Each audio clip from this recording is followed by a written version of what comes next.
There's a kind of poverty that can't be measured by an empty wallet. It's the poverty of being deemed unworthy, a deficit calculated in the cold glances of those who believe your hands are too dirty to touch their world. My name is Kaelan, and I'm a woodworker, and I felt that poverty most profoundly in the clinking of silver. Not the silver in my own pocket, but the sound of Alistair's sterling silver flatware against porcelain plates every Sunday evening. His dining room was larger than my entire workshop, and the air inside was as cold as a freshly sharpened plane blade. Dinner always began in silence, a heavy, orchestrated silence, designed only to amplify the venom of the words to come. I'd sit there, my calloused hands hidden beneath a pristine linen napkin. I could feel the grain of the expensive antique table through my elbows, a rare, perfectly polished walnut. I knew how it was made, knew the invisible chisel marks that had given it shape. But here, that knowledge was worthless. Here, I was just the man with sawdust on his collar. Alistair, my father-in-law, never looked at me when he spoke. He would address a painting on the wall, or swirl the red wine in his glass, letting the light from the crystal chandelier dance on its surface. It was his way of asserting dominance, of turning me into an object not worthy of his eye contact.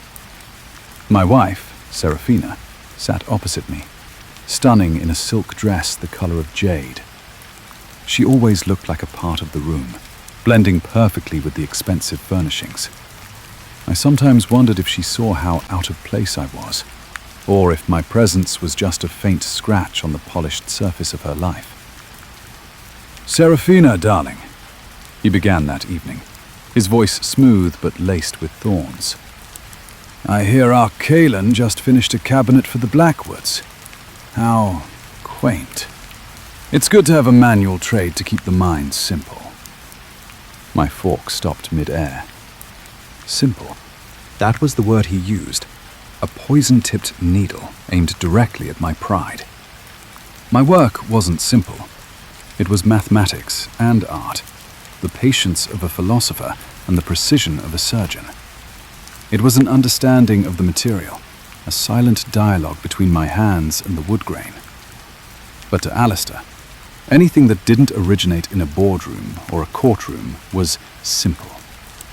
Seraphina shot a quick glance at me, a silent plea for forbearance. Her eyes were beautiful but weak, always reflecting her father's brilliance more than my own reflection.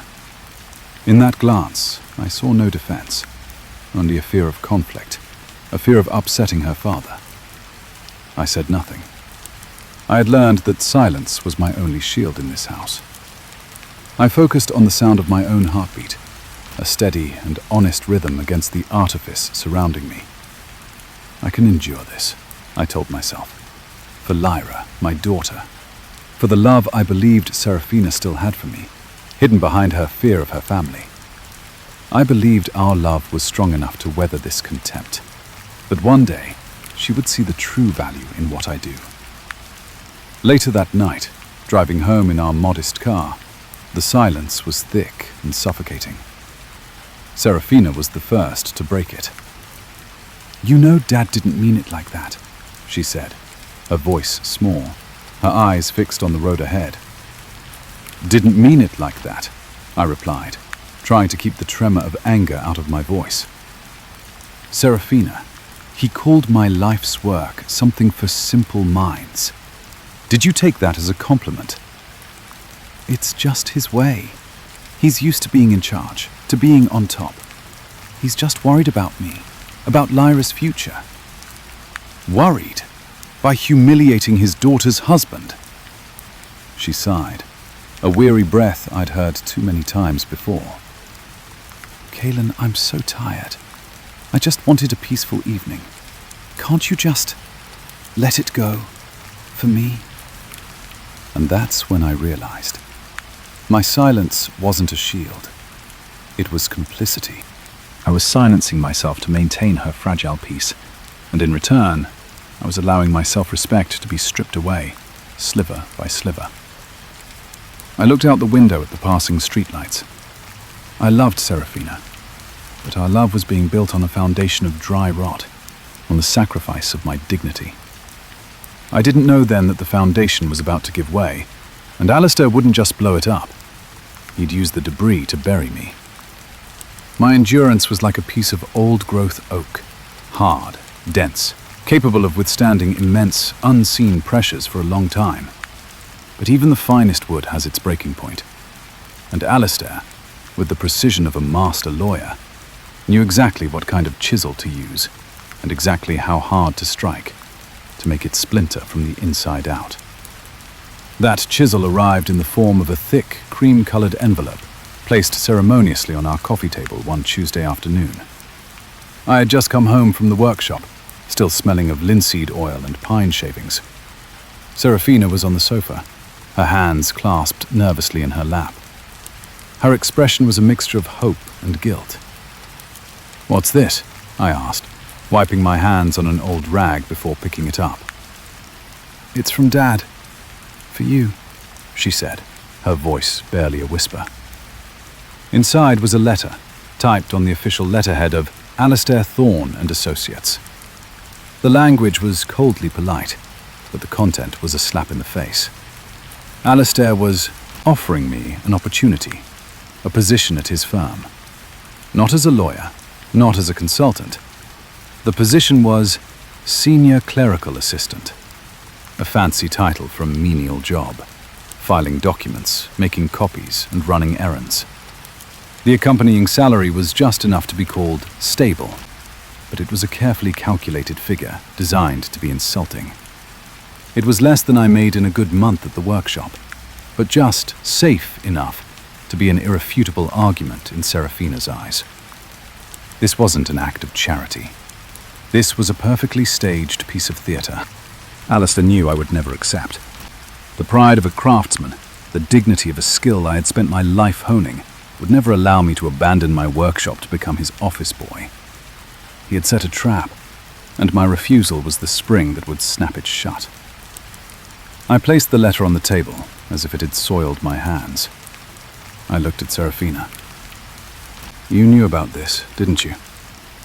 She nodded, avoiding my gaze. "Dad told me.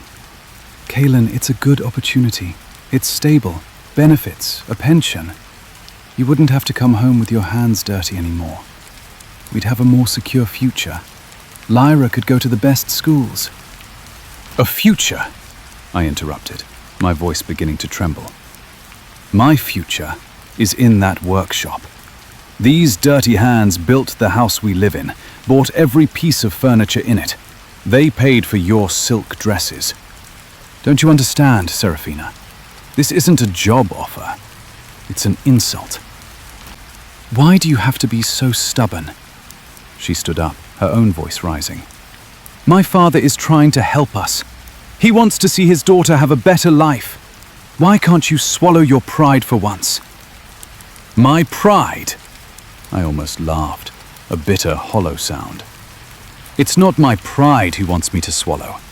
It's my soul. He wants to turn me into his puppet, a dependent, another testament to his power. And you're helping him hand over the strings." Our fight lasted long into the night, sharp words carving into a relationship already riddled with cracks. Finally, when we were both exhausted, Serafina delivered her ultimatum. Her voice was cold and distant, devoid of the warmth of the woman I had once loved. "I can't live like this anymore, Kaelan. I can't live with this uncertainty, always worrying about your next commission. I need stability. Lyra needs stability." She took a deep breath, her eyes glistening not with sadness, but with a chilling resolve. "So, you choose. You either accept my father's offer, and we have a real life, or you hold on to your precious, prideful workshop. But if you choose the wood, you lose everything. You lose me, and you lose Lyra." I looked at her, the woman who had once promised to walk with me through any storm, now conjuring a hurricane to drown me. Alistair's gambit had worked perfectly. He had turned my own wife into his weapon. I knew I couldn't accept. To take that job wasn't just giving up my workshop. It was giving up myself. It was an admission that I, Kaelan, wasn't good enough, that my work was worthless, that I needed his charity to exist. I looked into Serafina's eyes and saw a stranger, someone who had chosen silver over wood, fabricated security over authentic love. "I can't," I said, my voice hoarse. She gave a single, sharp nod. "Then there's nothing more to say." She turned, walked into the bedroom, and slammed the door. The sound echoed like a judge's gavel, ending a trial I didn't even know I was in. I had chosen my self-respect, and I knew, from that moment on, they would destroy me. Alistair moved with the speed of a striking viper. A few days after the ultimatum, I was served with the divorce papers. But this wasn't just a divorce. It was a calculated legal campaign designed to systematically dismantle me, financially and spiritually. Alistair didn't want me to just leave quietly. He wanted to make an example of me, a warning to anyone who dared defy his empire. The courtroom became the stage for his cruel performance. I stood with a court-appointed lawyer, facing Alistair's army of top-tier attorneys. They wore expensive suits, smelled of cologne, and the confidence of a guaranteed win. Everything in that room seemed to belong to their world. The polished oak benches, the towering stacks of legal files, even the judge, who was clearly an old acquaintance of Alistair. Serafina sat on the other side, looking delicate and fragile. She had been coached by her father's lawyers to play the part of a heartbroken wife and mother, forced into a difficult decision for the sake of her daughter's future. Her testimony was a masterclass in twisting the truth. "I was so worried," she said, her voice trembling as she dabbed a dry corner of her eye with a handkerchief. "Kaelan's income was so erratic. There were months we could barely make the bills. I had to turn to my father for help so many times." It was a blatant lie. I had never let my family want for anything. But Alistair had created a paper trail of support payments to his daughter, transactions I never knew about, turning his fabricated generosity into evidence of my failure. Then they attacked my work. They didn't call it artisanal woodworking. They called it an unstable gig, a costly hobby. They presented photos of me in my workshop, covered in sawdust, sweat on my brow. In the sterile environment of the court, these images of my hard work and passion were twisted into proof of a dirty, unsuitable lifestyle for raising a child. "Your Honor," Alistair's lead attorney said with an air of grave concern, "we are worried about the environment young Lyra is exposed to. A workshop filled with sharp tools, chemical fumes. Is that a safe place for a little girl?" My heart seized in my chest. That workshop was where I taught Lyra about creativity, about patience. I had built her a cedar dollhouse there, every tiny detail carved by hand. To her, it was a magical place. In their mouths, it became a death trap. And then they delivered the killing blow, the clerical job offer. Alistair had planned it all. They presented the letter to the court as proof of the family's good faith. "The family tried to help Mr. Kaelan," the lawyer continued, giving the judge a knowing look. "We offered him a stable, safe position at Sir Alistair's own firm, a professional environment. He refused. He chose his personal pride over the safety and future of his own daughter." It was over. I could see it in the judge's eyes. I was no longer a loving father or a dedicated craftsman. I had been painted as a failure, a reckless and stubborn man. Every word I said, every attempt to defend myself, was meaningless against the wall of power and deceit they had constructed. The final judgment came down. The house, which I had poured my sweat and savings into, was awarded to Serafina. I was ordered to pay a crippling amount of child support, calculated based on the potential income of the job I had refused. And the worst part? Serafina and Alistair were granted full physical and legal custody of Lyra. I was allowed to see my daughter only on the second weekend of each month, under supervision. Under supervision. Those two words were a death sentence to my heart. They hadn't just taken my house and my money. They had taken my fatherhood. They had branded me a stranger, a potential danger to my own child. I walked out of the courthouse into the grey afternoon, feeling like I had been gutted. I had nothing. No home, no family, and barely $1 to my name after legal fees. All I had left were my hands and the dilapidated workshop in the old industrial part of town. The very thing I had built my life around, and the very thing they had tried to destroy. I stood there, amidst the smell of motor oil and the rumble of passing trucks, and I felt a terrifying emptiness. But then, I clenched my fists. They had taken everything, but they couldn't take my skill.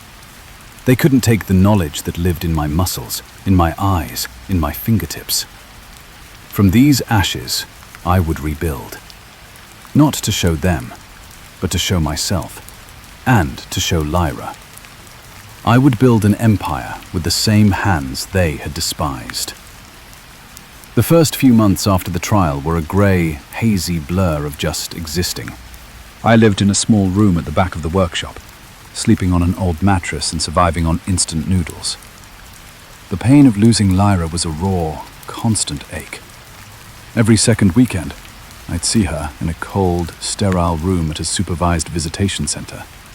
Lyra, my little girl, would sit there, her big eyes filled with confusion and a hint of fear. She didn't understand why Daddy wasn't home anymore, why we could only meet here, with a strange woman taking notes on everything we said. What had Serafina told her? That I was a bad person, that I had abandoned them. I would force a smile, try to play games, but there was an invisible wall between us, a wall built from Anastair's lies and Serafina's cowardice. On sleepless nights, I would wander the workshop. The familiar scent of wood, which had once brought me such peace and joy, now felt bitter. Every tool reminded me of what I had lost. But in the depths of that despair, a different kind of fire began to burn. Anger. Not a blind rage, but a cold, focused, distilled anger. They wanted me to be a failure. Fine. I would show them what a failure could do. I began to work like a man possessed. By day, I took on small, odd repair jobs to make enough money to survive. But at night, when the city slept, my workshop was alive with light and sound. This was my time, my art. I stopped making cabinets and tables on commission. I started to create. I poured all my pain, my fury, and my boundless love for Lyra into every piece. I sought out discarded wood, gnarled tree roots, burled slabs, planks others deemed useless. To me, they had a raw, defiant beauty, a story to tell. I worked with them, not forcing them into a preconceived shape, but honoring their natural forms, their grains, their imperfections. A coffee table made from a single walnut root, its wild shape preserved, but its surface polished to a mirror finish. An armchair, whose back curved with the natural grain of an ash slab, making it look both powerful and elegant. My work was no longer just furniture. It was a statement. It was the fusion of raw strength and refined skill. It was me. I knew that making beautiful things wasn't enough. I had to get them into the world, a world I had previously ignored, the world of marketing and branding. The few hours I wasn't in the shop, I spent at the public library, using their free computers to learn about online business.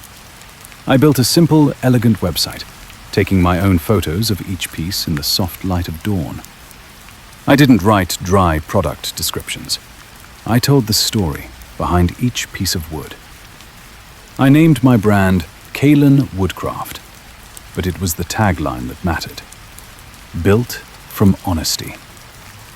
At first, nothing happened. My website was a whisper in the digital hurricane. But I didn't give up.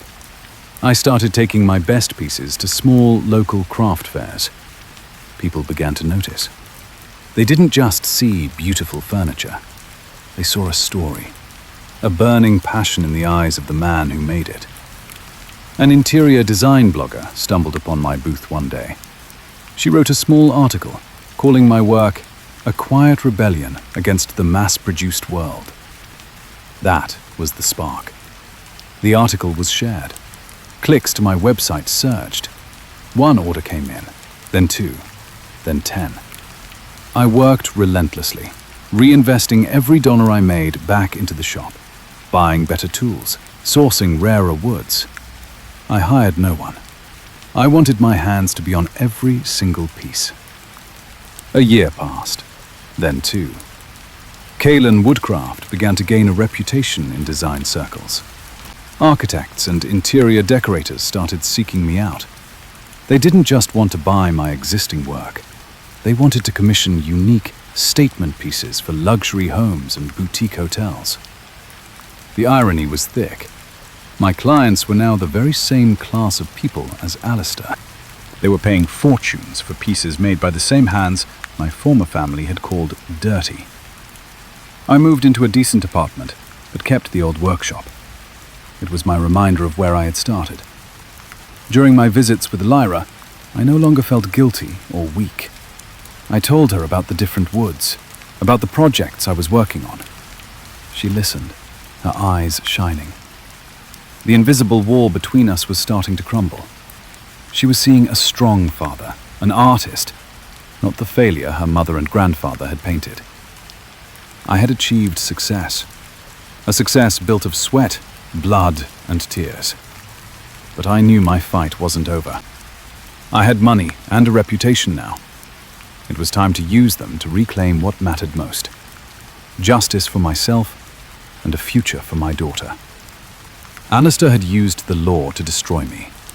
Now, I would use my own success to show him that the laws of consequence could not be manipulated. 5 years is long enough for a sapling to grow deep roots, and long enough for a seemingly solid building to develop foundational cracks. My empire, Kaelan Woodcraft, had grown beyond my wildest dreams. My name was featured in prestigious design magazines. Art galleries in New York and London began exhibiting my pieces as functional sculptures. I had become a symbol of self-made success, a story of resurrection from the ashes. But success didn't distract me from my purpose. I didn't live lavishly. Instead, I quietly accumulated wealth and built a network. I hired the best legal team money could buy, not to attack, but to prepare. They silently gathered every piece of information they could on Alistair Thorne and Associates, tracking his every move, his every deal. I knew men like Alistair. Men who build their empires on arrogance and contempt often leave careless tracks. It was only a matter of time. Meanwhile, my relationship with Lyra had transformed. She was now a bright, perceptive 10-year-old. The supervised visits were a distant memory. I had her every weekend at my apartment, which she loved, a space filled with the smell of wood and the energy of creation. We would sketch ideas together, sand small blocks of wood. She had my hands, my eye for detail. In our conversations, she would sometimes talk about life at her grandfather's house, about the coldness, the rigid rules, about Serafina, who had grown increasingly distant and melancholic. "Mom doesn't smile much, Dad," she told me once while we were finishing a small maple box. "She just sits in her room and looks out the window." I never spoke ill of Serafina or Alistair in front of her. I just listened. I wanted Lyra to see the truth for herself. I wanted her to feel the difference between a home built with love and a mansion built with power and pretense. And then, the day I had been waiting for arrived. The news broke like a thunderclap. A massive financial fraud scandal was exposed, and at its center was Alistair Thorne and Associates. Alistair, the man who preached law and order, was the mastermind behind a sophisticated network of money laundering and tax evasion. He had used his clients' trust to embezzle millions. The foundation of his empire, it turned out, was built on sand and lies. The collapse was swift and brutal. The firm was bankrupted. Bank accounts were frozen. The magnificent mansion was seized by federal agents. Alistair was arrested, facing a long prison sentence. The newspapers were filled with his image, no longer a powerful attorney in a tailored suit, but a haggard old man in a jumpsuit, his face a mask of disbelief and panic. Serafina lost everything. She wasn't directly implicated, but her entire life of luxury had been financed by her father's dirty money. She had no career, no skills, and no savings. Overnight, she went from a princess in a gilded cage to a pauper with nowhere to go. I watched it all unfold on the news, feeling not a shred of glee, but a cold sense of justice. I didn't rejoice in their downfall. I simply felt the quiet finality of it. What is built on deceit will eventually be consumed by the truth. A few weeks after the scandal broke, my phone rang, an unknown number. I answered, and a voice I barely recognized, trembling and broken, came through the line. "Kaelan, it's me, Serafina." I remained silent, letting the silence stretch, forcing her to speak. I have nowhere to go," she sobbed. "They took everything. Lyra and we're in a cheap motel. Kaelan, I know I have no right to ask, but can you help us? For Lyra's sake, please." The echo of the past. For Lyra's sake. 5 years ago, she had used our daughter as an excuse to cast me aside. Now, she was using her as a shield to beg for my pity. I stood in my workshop, surrounded by art worth hundreds of thousands of dollars, created from the pain she had inflicted. I took a deep breath, the scent of oak and turpentine filling my lungs. "Meet me at our old coffee shop. Tomorrow, 10 a.m., I said, my voice calm and cold. "Come alone." I hung up. It was time for the final act. But this time, I wasn't the pawn. I was the playwright. The coffee shop, tucked away on a leafy side street where we used to have our dates, hadn't changed. The same worn wooden tables, the same smell of roasted coffee, the same soft jazz playing in the background. But I had changed. I was no longer the naive woodworker willing to endure any humiliation for love. I sat there, dressed in a tailored linen shirt and trousers, the picture of calm and control. Serafina walked in, and for a moment, I almost didn't recognize her. The designer dresses and expensive jewelry were gone. She wore faded jeans and an old sweater, her face gaunt and pale, her eyes puffy from crying. The polished glamour that had once captivated me had been stripped away by life, leaving behind a broken and unfamiliar woman. She hesitated before approaching my table, unable to meet my eyes. "Thank you for coming," she whispered. I just nodded, gesturing for her to sit. A silence fell between us, a complete reversal of those Sunday dinners at Alistair's. Now I was the one who commanded the silence, and she was the one suffocating in it. Finally, she couldn't bear it anymore. "Kaelan, I was wrong," she began, fresh tears welling up. "I was so stupid, so blind. I let my father control everything. I didn't believe in you. I destroyed our family. I'm sorry. I am so sorry." I listened to her words, feeling nothing. An apology. Such an easy word to say when you have nothing left. "What do you want, Serafina?" I asked directly, my voice flat, devoid of warmth. She flinched at my coldness. I don't have a cent. I don't know what to do. Lyra, she doesn't deserve this. I'm just asking for a little help. A loan, a place to stay, anything. I'll do anything to pay you back." She looked at me, her eyes pleading. It was a look that 5 years ago might have broken my heart, but now all I saw was selfishness. Even in her desperation, it was still about her needs. I leaned back in my chair, lacing my fingers together. Do you remember what you said to me 5 years ago, Serafina? In our living room? Choose, you said. My father's job or your prideful workshop. You made me choose between my dignity and my family. Her head dropped, her shoulders shaking. I know. No, you don't know, I said, my voice still dangerously calm. You don't know what it's like to have everything stripped from you, to be made a stranger to your own daughter, to be humiliated in a court of law, to have to rebuild your life from nothing. You know nothing of that pain. I paused, letting my words sink in. You chose your father's counterfeit security. You chose money and power. You threw me away like a broken tool. And you did it using our daughter as your justification. Her tears started to fall onto the table. What am I supposed to do now, Kaelan? Please, just tell me. I looked her straight in the eye, and for the first time, I let her see the man I had become. A man forged in fire, strong and unbending. My answer is no, I said, each word clear and deliberate.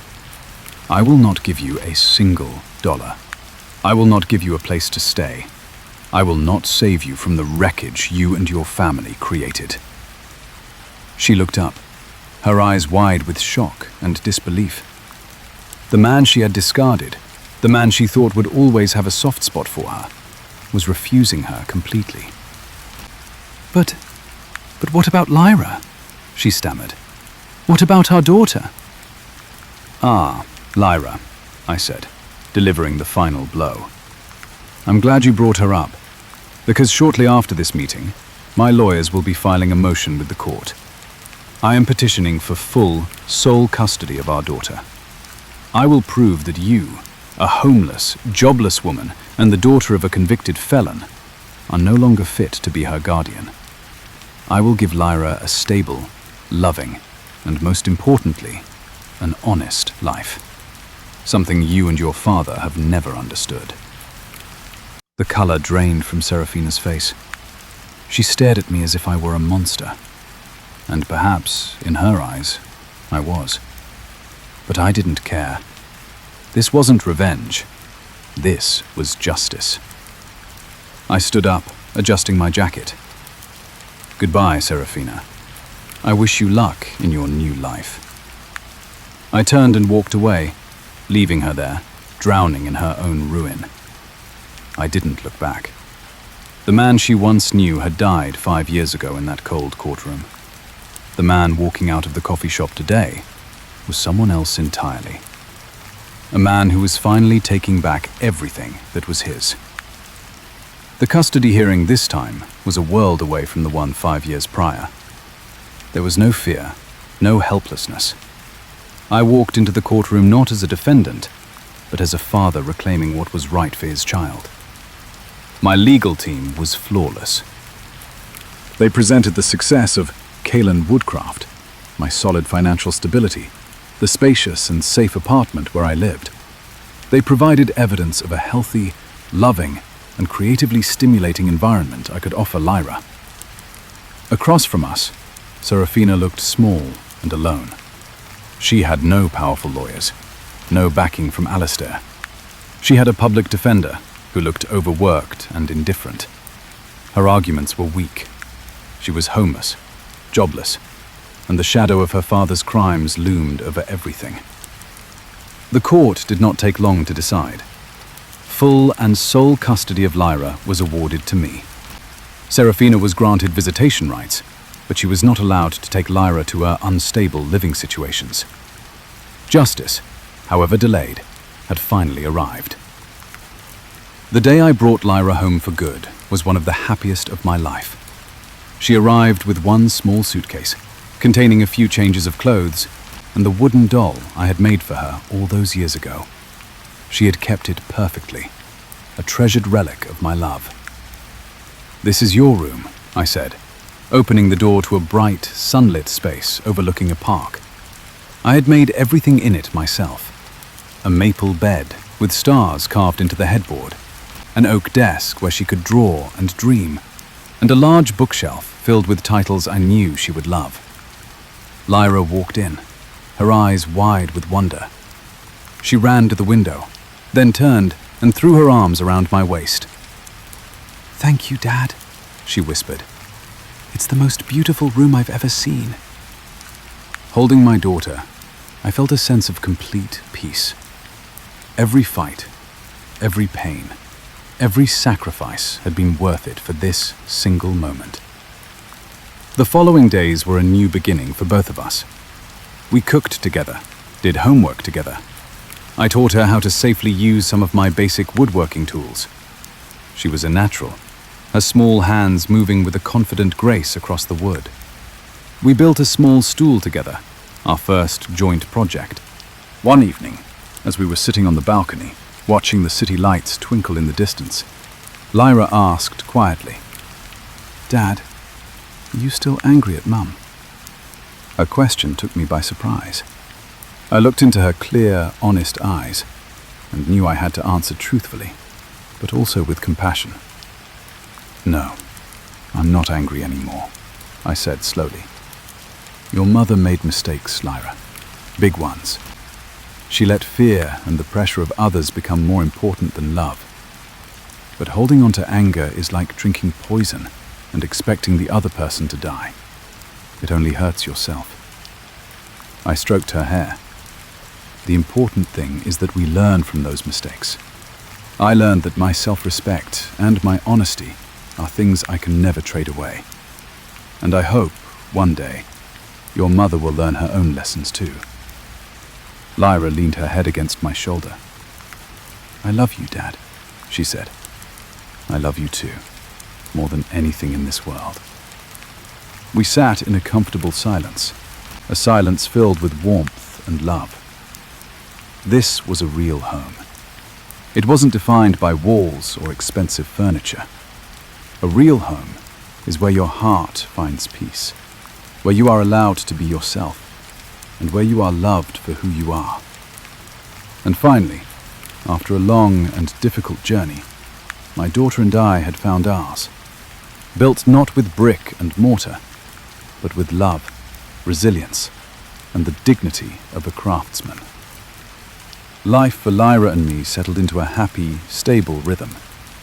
But the past sometimes has a way of reminding you of its existence, like shards from a broken mirror that you thought you'd swept up, only to find one with a stray foot. One Saturday afternoon, I received a call from a hospital in a poor, outlying part of the city. They informed me that Serafina had been admitted to the emergency room. She had collapsed on the street from exhaustion and malnutrition. They had found my number in an old address book in her wallet. A part of me wanted to ignore the call. She had made her choices. But then Lyra's face flashed in my mind. Whatever Serafina had done, she was still my daughter's mother. I couldn't let the mother of my child waste away on the streets. I drove to the hospital, a tired old building with peeling paint. Serafina lay on a metal frame bed, looking frail and sallow. She looked a decade older. When I entered, her eyes fluttered open, and for a second, I saw pure shame in them. Why are you here?" she rasped. "Lyra shouldn't lose her mother," I answered simply, not looking at her. I spoke to the doctor. Her condition wasn't life-threatening, but she needed rest and nutrition. I paid the hospital bill and left enough money with the staff to ensure she would be well cared for over the next few days. As I was about to leave, Serafina called out to me. "Kaelan, wait." I turned back, saying nothing. I've seen the articles about you," she said, her voice strained. "About Kaelan Woodcraft. You did it. You did everything you said you would. I was wrong. I was wrong about everything." For the first time, I heard genuine acknowledgement in her voice. Not an apology born of desperation, but the regret of someone who had truly seen their error. I gave a slight nod. Yes, you were. I didn't say anything more. No words of comfort, no absolution. Forgiveness isn't something that can be given lightly. It requires time, and it requires real change from the person who caused the harm. I left the hospital with a heavy heart, but a clear conscience.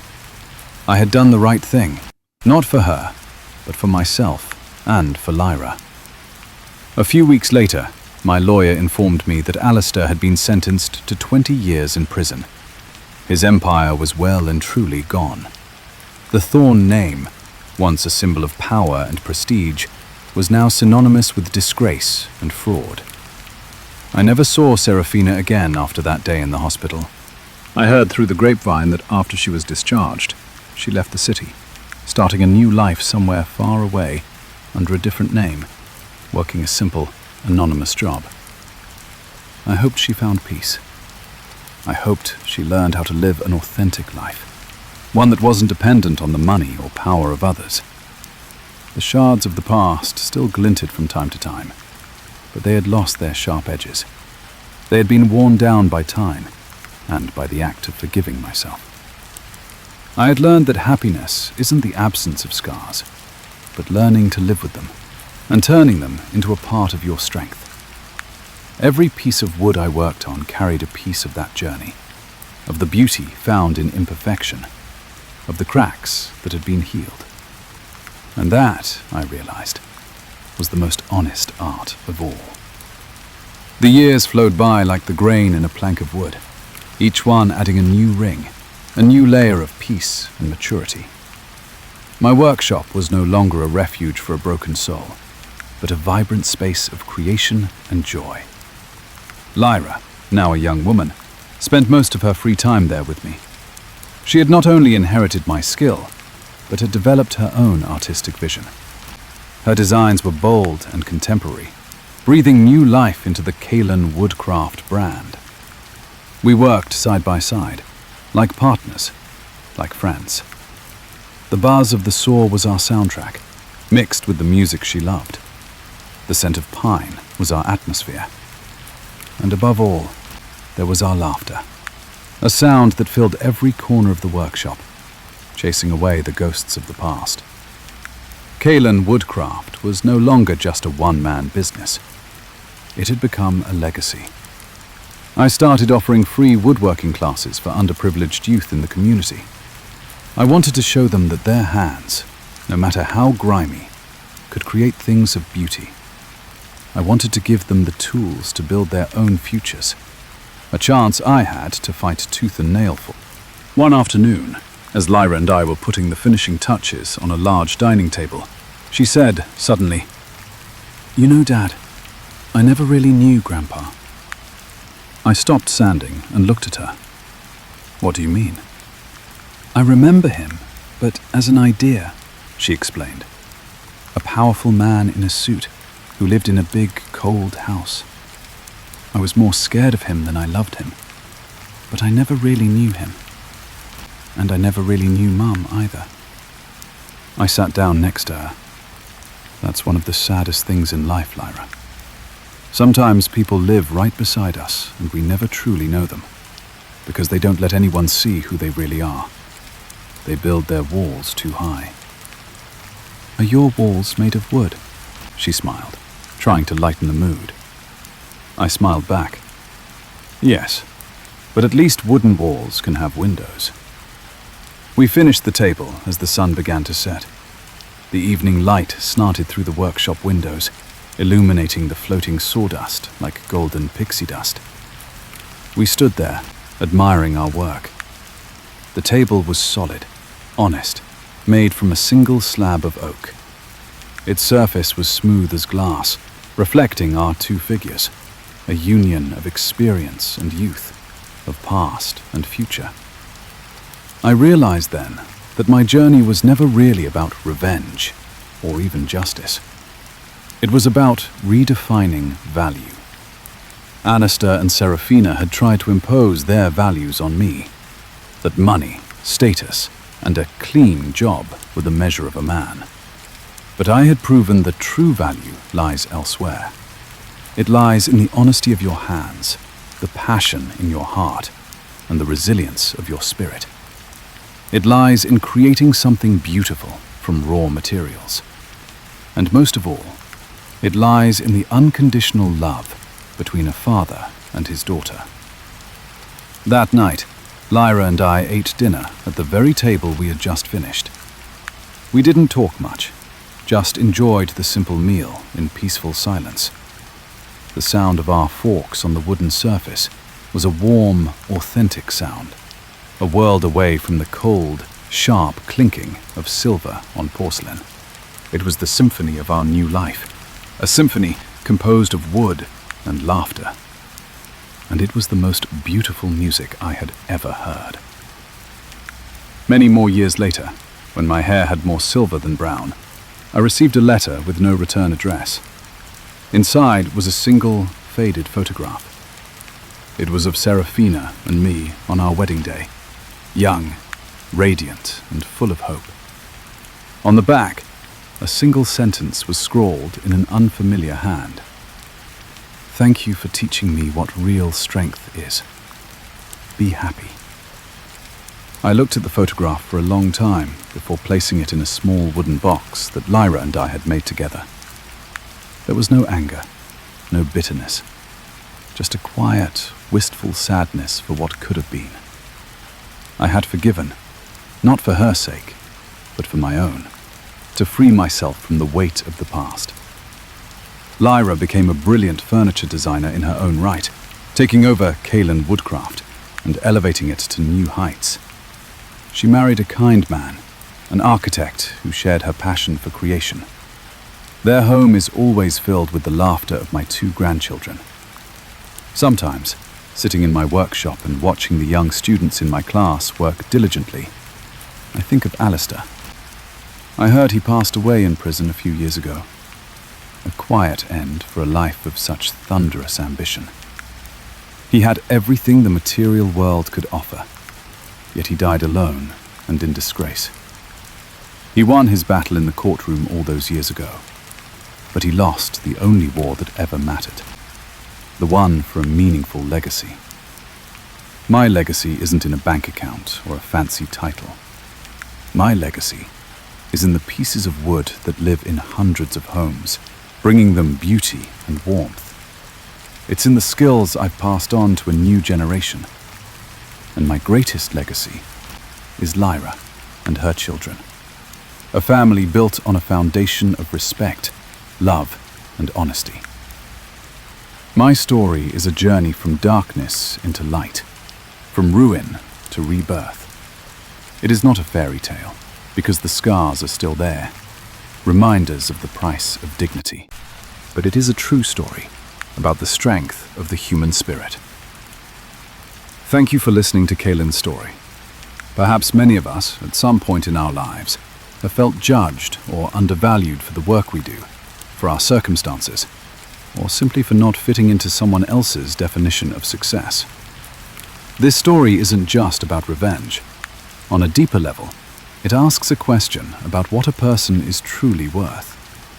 Is that value found in social status and possessions, or is it found in something more intangible, in integrity, in perseverance, and in the ability to create beauty with one's own hands? Kaelan was pushed to the absolute brink, stripped of everything society deems important. Yet, in that moment of total loss, he found his most essential strength. There's a message in that I find deeply moving. Sometimes, adversity doesn't come to destroy us, but to show us what we're truly made of. Like a woodworker, life can use the harshest tools to carve away the excess, to sand down the rough edges, and ultimately, to reveal the true and honest grain that lies within each of us. We saw the calculated cruelty of Alistair, the betrayal born from Serafina's weakness, and above all, the incredible resilience of Kaelan. In the end, justice arrived not by magic, but through relentless effort and a belief in his own worth. And that, perhaps, is the most satisfying victory of all, witnessing the triumph of what is right and true. If this story resonated with you, or if you have your own thoughts on dignity, resilience, and the meaning of success, please don't hesitate to leave a comment below. Every one of your stories and reflections is a huge source of encouragement and helps us continue to bring more meaningful narratives to life. Thank you so much for your time, and I hope to see you in the next story.